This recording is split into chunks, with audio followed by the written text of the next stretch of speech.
So here we have an automobile that has a mass of 1,000 kilograms, is driven into a brick wall in a safety test.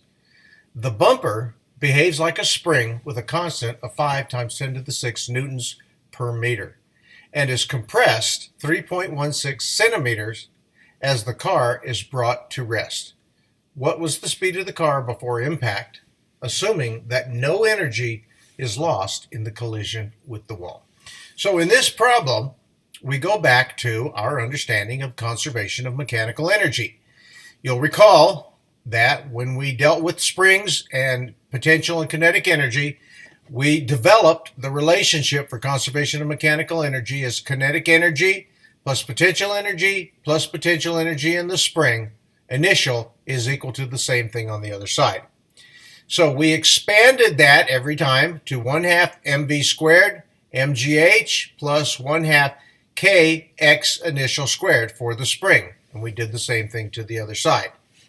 In this problem, like all the others we've done, we find out where the values are that have 0 for its component.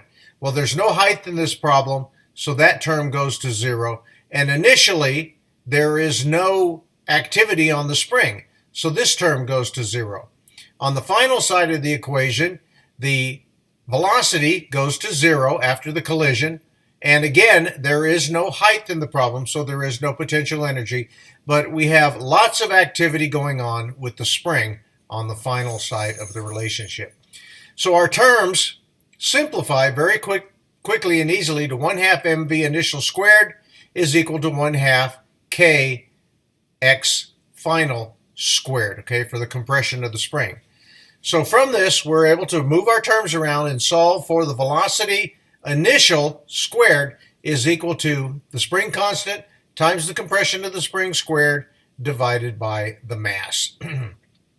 So in this case, the velocity initial is equal to the square root of the spring constant divided by the mass, all of that multiplied times the compression distance. So they gave us the spring constant, 5 times 10 to the 6th newtons per meter. We have our mass of the car of 1,000 kilograms, and we have our compression in centimeters. We've converted to meters, 3.16 times 10 to the minus 2 meters. And in this case, then, now we have our initial velocity of 2.23 meters per second. Of course, at this point, you could convert that to miles per hour if you so desired. Let's look at another one. A spring stretches 3.9 centimeters when a 10 kilogram object is hung from it. The object is replaced with a block of mass 25 grams that oscillates in simple harmonic motion. Calculate the period of the motion. So you can see from our diagram over here, we've got everything laid out, 3.9 centimeters. We've got the mass hanging from the spring, 10 kilograms. So to find the spring constant, we use the relationship F sub s for the spring is equal to the spring constant times x. Therefore, we can solve for the spring constant, F sub s divided by x. So F sub s in this case is mg, the weight of the object, divided by x. So 0.01 kilograms times the acceleration of gravity, 9.8 meters per second squared, divided by 3.9 times 10 squared meters, when we convert that to SI units, is equal to 2.5 newtons per meter. So that is our spring constant, 2.5 newtons per meter. When the object then is attached to the spring that has a mass of 25 grams, the period of oscillation then becomes T for the period is equal to 2 pi times the mass divided by the spring constant. We take the square root of all of that, is equal to 2 pi times the square root of 0.025 kilograms when we convert that to SI units, and 2.5 meters per second for our spring constant gives us a period of oscillation of 0.63 seconds. Let's do one more. A man enters a tall tower needing to know its height. He notes that a long pendulum extends from the ceiling almost to the floor, and its period of oscillation is 15.5 seconds. They want us to figure out how tall the tower is. Okay, so how do we do that? Well, the height of the tower is almost the same height as the pendulum. So if we rely on our relationship, then the period is equal to 2 pi times the square root of L divided by G for the length and gravity. We obtain, then when we square both sides, T squared is equal to 4 pi squared L over G. Now we can move the terms around to determine the length.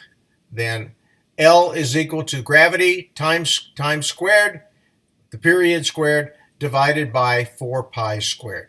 When we run that through our relationships here in the calculator, we get 59.6 meters then is our length. Now let's do something abstract. If this pendulum is taken to the moon, where the free fall acceleration is 1.67 meters per second squared, that's the gravity, acceleration of gravity, what's the period of time there? Well, on the moon, where the gravity acceleration is 1.67 meters per second squared, the period will be, again, we run it through the same relationship. And in this case, we're not calculating for L, we're calculating for the period. Time, 2 pi times the square root of L over G gives us 37.5 seconds. Let's try this one. A cork on the surface of a pond bobs up and down 2 times per second on the ripples having a wavelength of 5.5 centimeters. If the cork is 10 meters from the shore, how long does it take a ripple passing the cork to reach the shore? So you can see our diagram here. The ripples are occurring 10 meters to the shore. The frequency of the wave, that is the number of crests passing the cork each second, is equal to a frequency of 2 per second. Okay, that's a per second relationship, s to the minus 1. And the wavelength, the distance between the successive crests, then is lambda equal to 8.5 centimeters. So we have our wavelength in lambda. We know our frequency is 2 per second. So thus the wave speed, then velocity, is equal to lambda times the frequency, or 8.5 centimeters times 2 per second. 17 centimeters per second gives us 0.17 meters per second. The time required for the ripples to travel 10 meters over the surface of the water, then, we just take our relationship. We know that velocity is equal to distance over time. So the change in distance over the change in time gives us a change in time of delta x divided by the velocity. So in this case, we have 10 meters over the surface water, 0.17 meters per second as our velocity. Then our interval is 85.8 seconds. This is a cool one. A bat can detect small objects such as an insect whose size is approximately equal to 1 wavelength on the sound the bat makes.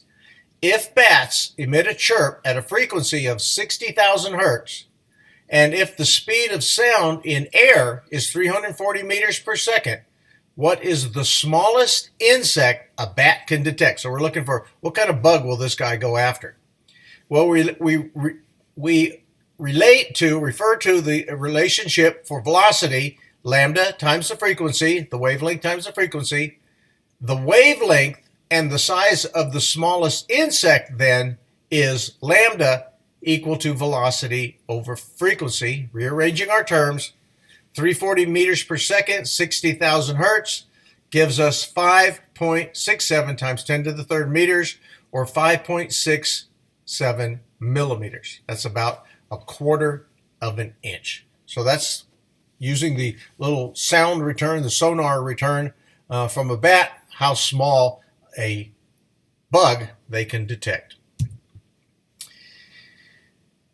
If the frequency of oscillation of the wave emitted by FM radio station, that's frequency modulation, FM radio station is 88 megahertz. Determine the wave's period of oscillation. What is the wavelength? Radio waves travel at the speed of light, which is 3 times 10 to the 8th meters per second.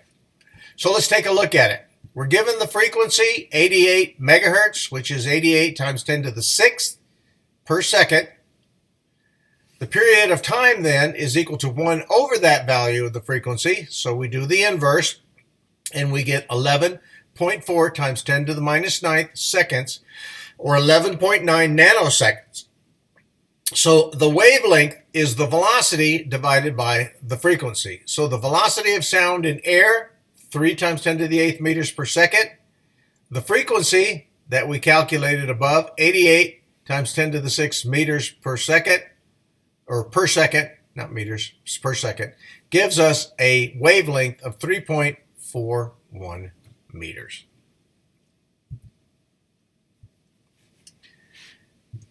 All right, let's go ahead and stop here. We'll come back to this one.